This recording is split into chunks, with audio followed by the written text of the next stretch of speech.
NGO based out in Delhi.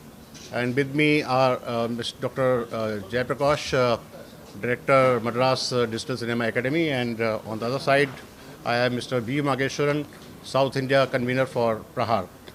Uh, Today we organized this seminar, a panel discussion on decoding the invisible hands, strategies to safeguard national security and stability. I give you a little background behind this particular today's session, today's seminar, that we conducted a study in Delhi with the top-notch experts on security, cyber security, intelligence, police, and everything. And basis that study, we found that cyber attacks in India are increasing by leaps and bounds. According to the statistical projections of that study, by 2033, India is expected to have 1 trillion cyber attacks per annum, if not checked. If it goes like this, that India will have 1 trillion cyber attacks per annum by 2033. And by 2047, when India turns 100, the projections say that the cyber attacks number will rise up to 17 trillion. So cyber attack, I hope you understand, cyber attack is a big threat. Cyber attack is not a threat to individuals, but also to institutions. Through the cyber attacks, individuals can be weaponized against the state. What happened in Bangladesh and Sri Lanka indicates this and raises the doubts that there could be some unified, orchestrated effort to destabilize a country. So that's what we are worrying about. That's why cyber security in India becomes a very, very important issue. In order to understand this further, we found that cyber security threat means that the data gets leaked from somewhere. Data is leaking from somewhere. Data is going to the invisible hands. We are calling it invisible hand, the hand which cannot be seen. So somebody sitting abroad, somebody sitting offshore, somebody sitting anywhere whom you cannot see can have an access to your data, and this is happening through various digital platforms that we have today in the Play Store or in your mobile phone or wherever.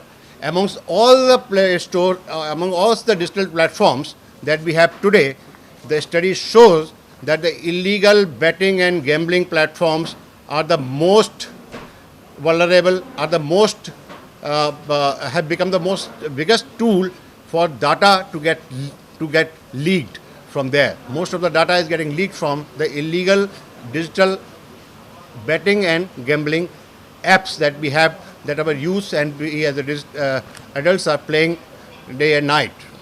So in order to establish this, we found that Tamil Nadu government is coming out with a bill which is restricting the usage of these online gaming platforms, limiting their timeline on it, limiting their expenditure on it, and all that. That is why we conducted a survey here in Tamil Nadu, in 4 cities of Tamil Nadu, that is Chennai, Madurai, Trichy, and Coimbatore. So 4 cities we conducted a survey amongst 5,000 to 6,000 youths ranging from 18 years to 36 years, 40 years. And only those who use smartphones and play online games.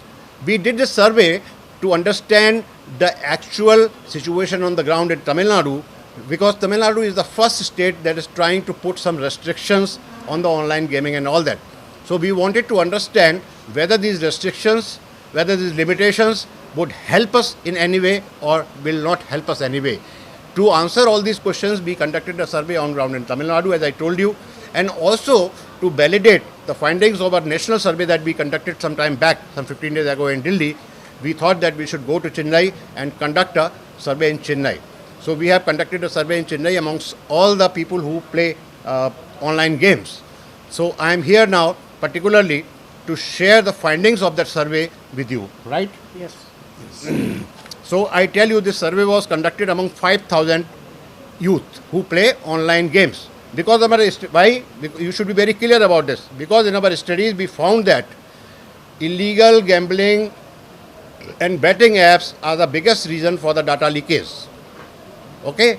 So now we wanted to understand it more. What is gaming, what is gambling, and all that. And we wanted to understand the perspective and the views of the audience who we interviewed, who we surveyed in all these times. So 5,000 is a sufficient sample size, not a less number. And we got some alarming factors, some new factors, which validate our report, our apprehensions. So I am here to share the findings with you on that survey that we concluded recently. So this is the finding. I'll tell you towards what was the conclusion and everything. So currently I'm sharing with you data.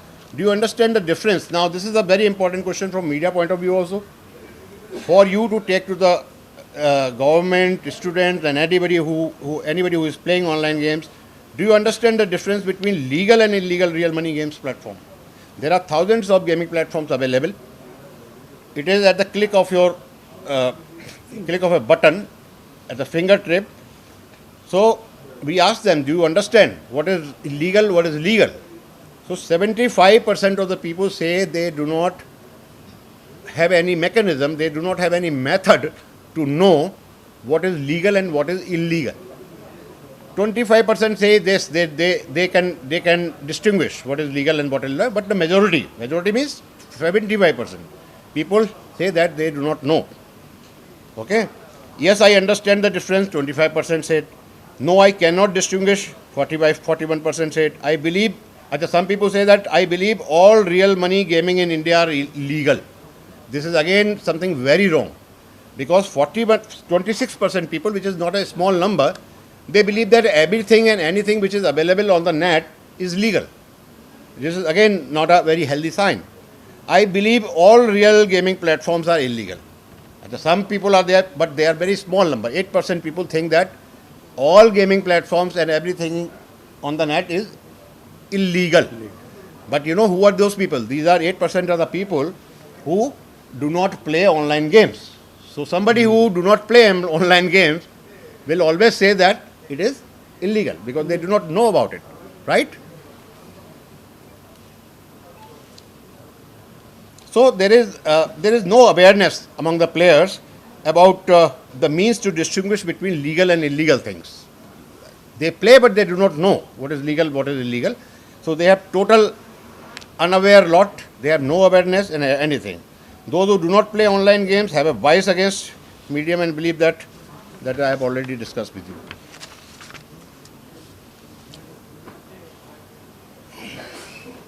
So now this ignorance, this is very important point. This ignorance is not something very good on illegal gaming platforms.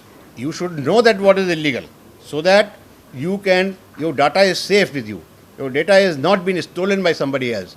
You do not put yourself to a risk, personal risk, to any invisible hand, because then your data and you yourself can be weaponized against any organization, any system or anything. It can happen anything to do. So it is very, very important for anybody who is into online gaming that he or she should know that what is illegal and what is legal. So being unaware of illegal things is not something, it's not a bliss, it's not a very happy thing. Number one, it put you on a personal risk. Your data theft, illegal gaming platforms do not adhere to data, because illegal games what do? They do not adhere to any data protection policy. Your data is not protected out there because government has no control over them. So mostly they are the offshore foreign illegal digital platforms wherein nobody has a control and your data is highly vulnerable to be stolen away and being misused for any anti-national or any bad purposes. Now the second side of it, when your data is not safe, it has two implications. It has two effects. One, that you personally, individually, it is injurious for you. You getting me? On one side, it is individually harming you. It can take away your data, it can misguide you, it can misuse you and anything. On the other hand, it's a question of national security. Now I want to draw your attention to what happened in Bangladesh. One overnight, millions of students, millions of people were weaponized against their same government. It was not the opposition. Normally what happens? There is the opposition to any government who topples the government, who changes the government. There in Bangladesh, what happened? All of a sudden, millions of students were weaponized. Weaponized means they were used as weapons. By whom? By some invisible hands. Invisible hand means somebody who is sitting outside controlling you through electronically, misguiding you, misinformation, disinformation and everything. So this is not what I say. This is many of the enforcement agencies, law agencies believe that the Bangladesh thing didn't happen as it is. There was some invisible hand behind it which caused this situation. So if it can happen there, it can happen. Whether there is a possibility it can happen with us also. But we should not allow it to happen, right? Because why? Because India is a growing power. India is growing exponentially. And there are not many enemies of India. The adversaries of India, the opponents of India are not very happy with the situation that India has become a world's third largest economy. GDP is increasing. Globally, there is a financial crisis. Slump is going on. But India is the only country which is surviving itself on its own. So people have a lot of problem. One of the professors here said this, that people have the problem because because they want their dominance, Western people. They think that nobody should rise. Right? Somebody has destabilized Bangladesh. Why? It is a small country. What interest do you have into it? But many authorities, many people believe that it was done by XYZ country. So anyway, so what I am saying that data theft leads to your personal risk as well as it leads to the national security. Money laundering, espionage. Many of the army officers, DRD officers, this is the history. There are news. It is established facts that many people sitting on the important positions with the important data, their systems were hacked, information were stolen, or the cyber attacks were detected and found. All right? So espionage, social engineering, people can spoil the social engineering. By misguiding you, misinforming you, they can create the rights. They can get the religious rights, caste-wise rights, or in any way they can misuse your information. So it is a national security threat. Financial blackmail. You have recently heard, have you heard about this digital arrest thing? There is one concept which is going on, digital arrest. There is one arrest, the police takes you to the police station and you are arrested. You are there in the police station, you are in the lockup, you are arrested. That is fine. There is one concept which is going on, digital arrest. You will be arrested digitally, sitting in your drawing room. Somebody will make a video call to you, posing as a police officer or a commissioner, and there will be a court and everything, and they will tell you that you are digitally arrested, which of course is illegal and all right. What do you want me to? Tamil. Fast. Tamil. Just a minute. Just one last page I'll do, then I'll hand over for the Tamil thing. All right? This list you can give it to them. They will translate. We will give them this. Every information is here. If you believe you can identify. So people are not able to identify between legal and illegal things. Now the most important question is, do you think the government state should specify how to identify? Now another question that we asked was, if you want the government to help you, not help, do you think the government state should specify how to identify legal from illegal online gaming platforms? This question was asked. வணக்கம் அனைத்து பத்திரிகையாளர்களுக்கும் என்னுடைய அன்பான வணக்கம். நான் director Jayaprakash. Madras digital cinema அகாடமியும் பிரகார்ங்கிற ஒரு NGO அமைப்பும் மகேஸ்வரன் சார் நாங்கள் 3 பேரும் சேர்ந்து இந்த ஒரு தேசிய கருத்தரங்க நடத்தியிருக்கோம். இந்த கருத்தரங்க என்னென்னா டீகோடிங் ஆஃப் இன்விசிபிள் ஹேண்ட் அப்படின்னு அதுக்கு தலைப்பு கொடுத்து தேசிய கருத்தரங்கத்தை நிறைய அறிஞர்களை கூப்பிட்டு அந்த துறையை சேர்ந்த அறிஞர்களை கூப்பிட்டு நாங்கள் பேசியிருக்கோம்.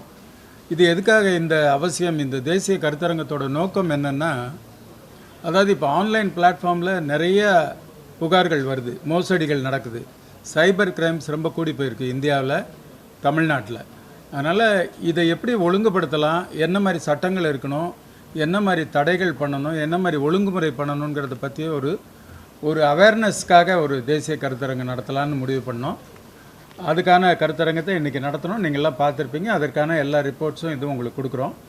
நாங்கள் அதுக்கு ஒரு சர்வே ஒன்று எடுத்தோம். தமிழ்நாட்டில் ஒரு 4 இடத்துல, சென்னை, மதுரை, திருச்சி, கோயம்புத்தூரில் எடுத்தோம். ஒரு 5000லேருந்து 6000 பேர்கிட்ட இளைஞர்கள்ட்ட 18 வயசுக்கு மேலே இருக்கக்கூடிய இளைஞர்கள் ஆன்லைன் பயன்படுத்தக்கூடிய கேம்ஸை பயன்படுத்தக்கூடியவர்களை ஒரு ரிப்போர்ட் எடுக்கும் பொழுது அந்த ரிப்போர்ட்டில் என்ன மாதிரி ஸ்டாட்டிஸ்டிக்கல் ரிப்போர்ட்டுங்கிறத பற்றி தான் அவர் ஆங்கிலத்தில் உங்களுக்கு சொன்னார். அது செய்தியாக நாங்கள் உங்களுக்கு கொடுத்துட்றோம், அதில் நீங்கள் பார்த்துக்கலாம்.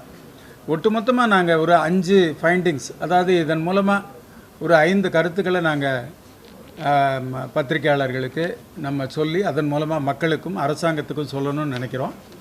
அது என்னென்னா, ஒரு இப்படிப்பட்ட கேம் இருக்குது அப்படின்னா, இப்போ நம்ம ஃபோன் நீங்கள் பண்ணும்போது ஸ்பேமில் ஒரு ஃபோன் வந்துச்சுன்னா, யாராவது உங்களுக்கு தெரியாதவர்கள் பிஸ்னஸ் கால் அப்படி இப்படின்னு வந்துச்சுன்னா அதெல்லாம் இப்போ கலரிங் பண்ணுறாங்க. கலரிங் பண்ணால் எப்படின்னா, பிஸ்னஸ்ன்னு அஃபிஷியலாக ஆதரிக்கப்பட்ட ஒரு பிஸ்னஸாக இருந்து அதிலேருந்து கால் வந்துச்சுன்னா பச்சை கலரில் இருக்கும். கம்ப்ளீட்டாக அன்ஆத்தரைஸ்டாக உங்களுடைய ஃபோனுக்குள்ளே யாராவது வரதா இருந்தால் சிவப்பு கலரில் இருக்கும். உங்களுடைய பர்சனல் ஃபோன் கரெக்டாக இருந்ததுனா தான் ஒயிட்டில் வரும். இதே மாதிரி ஆன்லைன் கேம்ஸில் இருக்கக்கூடிய தவறான இல்லீகல் பிளாட்ஃபார்ம்ஸை ஐடென்டிஃபை பண்ணக்கூடிய ஒரு மெத்தட் இருக்கணும் அப்படிங்கிறது ஒரு ஃபைண்டிங்ஸ் நாங்கள் சொல்ல வர்றோம் இந்த கருத்தரங்கத்தின் மூலமாக. அது எப்படின்னா, இல்லீகல் பிளாட்ஃபார்ம்ஸ் எதுன்னு சொல்லி நம்ம குழந்தைங்களுக்கு கற்றுக் கொடுக்குறதோ அவங்க தேடி கண்டுபிடிக்கிறதோ அவேர்னஸோடு இருக்கிறத காட்டிலும், ஒரு பிளாட்ஃபார்மில் போய் நீங்கள் விளையாட போனீங்க அப்படின்னாலே அந்த பிளாட்ஃபார்ம் ஓப்பன் பண்ணிங்கன்னா, அந்த ஆப்பை ஓப்பன் பண்ணிங்கன்னா அதில் இருக்கிற கலரே சொல்லிடணும், இது இல்லீகல் பிளாட்ஃபார்மா லீகல் பிளாட்ஃபார்மான்னு அப்படிங்கிற ஒரு விஷயத்த சொல்ல வர்றோம். அதை கொண்டு வந்தால் நல்லாயிருக்கும். அதை சைபர் செக்யூரிட்டியில் இருக்கக்கூடிய அறிஞர்கள் அதற்கு வெளிப்படுத்தணும். அதே மாதிரி சைபர் செக்யூரிட்டிக்கு இப்போ இருக்கக்கூடிய போலீஸ் டிபார்ட்மெண்ட் செய்கிற செயல்கள் இருக்கு இல்லையா, இதை இன்னும் தீவிரப்படுத்துறதுக்கு என்ன பண்ணணும்னா, இப்போ சைபர் நான் திரைப்படத்துறையில் இருக்கிறதுனால, டைரக்டராக இருக்கிறதுனால நம்ம பார்க்குற நீங்கள்லாம் பார்த்த படங்களில் கூட இருக்கும். படங்களில் பெரிய பெரிய நடிகர்கள் சூப்பர் ஸ்டார்கள் நடிப்பாங்க அதில். ஆனால் குறிப்பிட்டு இந்த சைபர் கிரைம் நடக்கக்கூடிய காட்சிகள் வரும்போது நீங்கள் பார்த்தீங்கன்னா, சம்மந்தமே யாருக்குமே தெரியாத ஒரு இளைஞன் வந்து அந்த விஷயத்தை கண்டுபிடிக்கிறதுக்காக பயன்படுத்துகிற மாதிரி நாங்கள் காட்சிகள் அமைப்போம். ஏன்னா எவ்வளோ பெரிய ஹீரோவாக இருந்தாலும் அவருக்கு டெக்னாலஜி தெரியாதுங்கிற மாதிரி நாங்கள் சொல்லிடுறோம் சினிமாவில். அப்படி இப்போ போலீஸ் துறையில் இங்கேருந்து வந்து பேசுனாங்க, காவல்துறையை சேர்ந்த அதிகாரி பேசினார். அப்போ அவர் சொன்னார், நாங்கள் கூட தேர்ட் பார்ட்டியாக அதில் திறமையுள்ளவர்களை நாங்கள் ஹையர் பண்ணி தான் நடத்துகிறோம் அப்படின்னு சொல்கிறாரு. அப்படி இல்லாமல் சைபர் செக்யூரிட்டியை பற்றி தெரிந்த படித்தவர்கள் அறிஞர்களை வேலைக்கே வைத்து, எப்படி ரான்கிற ஒரு நிறுவனம் இருக்கிற மாதிரி சைபர் செக்யூரிட்டியை காப்பாற்றுறதுக்குரிய ஒரு நிறுவனமே இந்திய அளவிலையும் தமிழக அளவிலையும் ஒரு டிபார்ட்மெண்ட் செயல்படணும் அப்படிங்கிற இன்னொரு கோரிக்கையும் வைக்கிறோம். அதனால் இளைஞர்களுடைய பாதுகாப்பை கருதியும் இந்த இந்திய நாட்டின் பாதுகாப்பை கருதியும் இப்படிப்பட்ட வழிமுறைகள்லாம் செஞ்சால் நல்லது. இந்தியாவிலேயே இந்தியா வளரும் நாடுங்கிறதுனால இந்த சிக்கல்கள் இது இருக்குது. இது 3வது நிலையில் வளரும் நாடாக பொருளாதார ரீதியாக இருக்கிறதுனால இதை தடுக்கணுங்கிற எதிரிகளுடைய எதிர் நாட்டுகளில் இருக்கக்கூடியவங்க எண்ணம் இருக்கிறதுனால, பங்களாதேஷில் எப்படி ஒரு டிஜிட்டல் புரட்சி நடந்ததோ, எதிர்த்து அரசாங்கத்தை எதிர்த்து திடீர்னு இளைஞர்கள் எல்லாம் தூண்டிவிடக்கூடிய இன்விசிபிள் ஹேண்ட் இருந்ததோ, அந்த மாதிரி திடீர்னு நம்ம நாட்டுக்கு கூட அந்த மாதிரி நடந்துடலாம், அல்லது நம்மளுடைய மாநிலத்திற்கு கூட நடந்துடலாம். அதனால் ஜாக்கிரதையாக இருக்கணும். இப்போ புதுசாக இப்படி போலீஸ் அரெஸ்ட் பண்ணுறது நம்ம கேள்விப்பட்டிருக்கோம், சிபிஐ அரெஸ்ட் கேள்விப்பட்டிருக்கோம். டிஜிட்டல் அரெஸ்ட் அப்படிங்கிறது ஒன்று இந்தியாவில் நடந்தது, அதிர்ச்சிகரமாக இருந்தது. மிகப்பெரிய ஒரு மனிதரையே பல கோடி ரூபா மோசடி பண்ணியிருக்காங்க டிஜிட்டல் அரெஸ்ட்டில். அதாவது ஆஃபீஸர் மாதிரி வந்து ஃபோனை ஆன் பண்ணி கான்ஃபரன்ஸ் கால் போட்டு, அந்த கான்ஃபரன்ஸ் காலில் எதிரில் வந்து போலீஸ் டிபார்ட்மெண்ட்டை சேர்ந்த கமிஷனர் அப்படிலாம் இருக்கிற மாதிரி சொல்லி, கோர்ட்டு தான் உங்களை அரெஸ்ட் பண்ணியிருக்கு, நீங்கள் இவ்வளோ ஃபைன் கட்டினா தான் இந்தந்த தவறுகளில் இருந்து நீங்கள் போவீங்க அப்படிங்கிற மாதிரி சொல்லி நடக்கக்கூடிய ஒரு விஷயம் நடந்தது. அந்த மாதிரி எல்லாம் நடக்காமல் இருக்கணும்னா நமக்கு அவேர்னஸ் வேணும். அதுக்காக இந்த தேசிய கருத்தரங்கம் நடத்தி சர்வே நடத்தி 5 விதமான எங்களுடைய ஃபைண்டிங்ஸை நாங்கள் அரசாங்கத்துக்கும் மக்களுக்கும் பத்திரிகைகளுக்கும் தெரிவிக்க விரும்புகிறோம். இப்போ நம்மளுடைய அரசாங்கம் தமிழ்நாடு அரசு வந்து முதல் முறையாக இந்திய அரசுலேயே ஒரு பில்லு கொண்டு வர்றாங்க. டிஜிட்டல் பிளாட்ஃபார்ம்ஸில் இல்லீகல் பிளாட்ஃபார்ம்ஸை தடை பண்ணுறதுக்கு ஒரு பில் வருது. அந்த பில்லு எப்படி இருக்கணும் அப்படிங்கிறதுக்கான ஒரு வழிகாட்டுதலாக நாங்கள் எங்களுடைய ஃபைண்டிங்ஸை சொல்கிறோம். அதில் என்னென்னா, ஒரேடியாக இல்லீகல் சைட்ஸு அப்படின்னு சொல்லி, வெப்சைட்டு அப்படின்னு சொல்லி நீங்கள் தடை பண்ணுறது மட்டுமே இந்த பிரச்சனைக்கு தீர்வாகாது. தடை பண்ணுறதை காட்டிலும் ரெகுலேட் பண்ணுங்கள், கலரிங் கொடுங்க, ஒயிட் லிஸ்ட் பண்ணுங்கள், நல்லது ஒயிட்டுன்னு சொல்லுங்கள், மற்றதெல்லாம் அதர் கலர்ஸில் வந்து ஆட்டோமேட்டிக்காக மக்கள் புரிஞ்சுக்கிடுவாங்க. அப்படிங்கிற இந்த 5 விஷயங்களை நாங்கள் வழிகாட்டுதல்களை அரசாங்கத்துக்கும் மக்களுக்கும் பத்திரிகைக்கு சொல்கிறோம். இதுதான் இந்த தேசிய கருத்தரங்கத்தோட முக்கியம். இதில் சினிமா ரொம்ப முக்கிய பங்கு வகிக்கும். ஏன்னா இதில் இருக்கக்கூடிய செலிப்ரிட்டிகள் இந்த மாதிரி நிகழ்ச்சிகளை கலந்துக்கிற போது சைபர் செக்யூரிட்டிக்கு தவறாக இருக்கக்கூடிய ஒரு விளம்பரங்களில் நடிக்காமல் இருக்கணும் அப்படின்னா அவங்களுக்கு இந்த நாலேஜ் இருக்கணும்.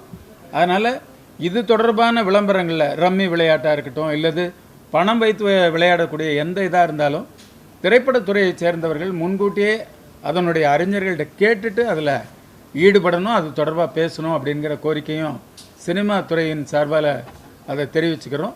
இதுதான் எங்களுடைய கண்டுபிடிப்பு. உங்களுடைய டவுட்ஸு கேள்விகள் ஏதாவது இருந்தாலும் நீங்கள் கேட்கலாம். Thank you very much. இயக்குனராக இருக்கிறதுனால வாய்ப்பு இருக்குது. ஆக்சுவலாக இது வந்து ஒரு ரொம்ப டெக்னிக்கலாக சொல்ல வேண்டிய படம். அயல் நாடுகள்லாம் இந்த மாதிரி படங்கள் நிறையா வந்திருக்கு. தமிழில் கூட நம்ம விஷால் நடித்து சில படங்கள்லாம் வந்து இந்த சைபர் கிரைம்ஸை பற்றியே வந்துச்சு. இப்போ கூட வந்திருக்க லக்கி பாஸ்கர்னு ஒரு படம் வந்திருக்கு. அந்த படம் பார்த்திங்கன்னா 92ல் நடந்த தகவல். ஹர்ஷத் மேத்தா இருக்கும் பொழுது அவருக்கு துணையாக இருந்தக்கூடிய வங்கி அதிகாரிகளை பற்றிய கதையாக இருக்குது. ஆனால் சினிமா வணிகமயமாக இருக்கிறதுனால அந்த வங்கி அதிகாரி தவறுகளை செய்து எப்படி தப்பிச்சிட்டாருங்கிறத படமாக சொல்லியிருக்காங்க. அதை அறிவுரையாக நம்ம எடுத்துக்கிறக்கூடாது. வணிகத்துக்கு ஓகே அந்த திரைப்படம், ஆனால் நம்ம வந்து நல்ல கருத்துக்களை சொல்லக்கூடிய திரைப்படமாக இருக்கணும். இந்த தொழில்நுட்பங்களில் இப்போ தேசிய கருத்தரங்கம் நடத்துகிற விஷயங்கள் வந்து ஓரலாக பண்ணக்கூடிய விழிப்புணர்வு முயற்சி. திரைப்படங்கள் வாயிலாகவும் அதை பண்ணணும். நானும் பண்ணலாம். என்னை போல் நிறைய திரைப்பட கலைஞர்களும் இந்த மாதிரி நல்ல படங்களை எடுக்கலாம் அப்படிங்கிறது என்னுடைய எண்ணம்.